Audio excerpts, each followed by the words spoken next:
Баршаңызға қайырлы күн. Салқындаған түрі окрошка жасаймын. 2 картоптың сыртын ашып, турап, қайнап тұрған суда пісіріп аламын.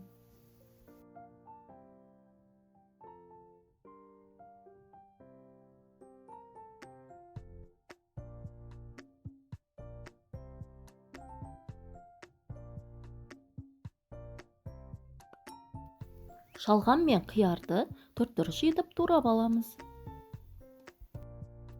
Қалауыңызға қарай үкіштің үлкен көзіне өткізсеңіздер де болады. Қайнатылған жұмыртқаны тураймыз. Кез келген шұжығымызды, қайнатылған картопты барлығын саламыз. Үстіне 1 литр айран құямыз. Дәміне қарай тұзын қосамыз. 1 литр салқын қайнатылған суды қосамыз.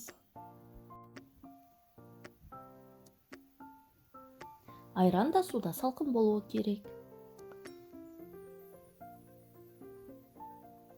Үстіне 1 лимонның шырынын сығып қосамыз.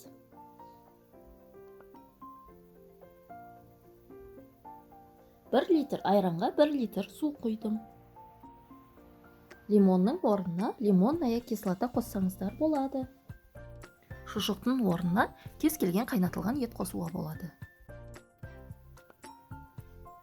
Укроп пен көк пиязды майдалап турап қосамыз. Дәмді әрі жеңіл болады. Менің арнама тіркелмеген болсаңыздар, тіркеліп қойыңыздар. Өзімен аған рецептілермен бөлісетін боламын. Сау болыңыздар.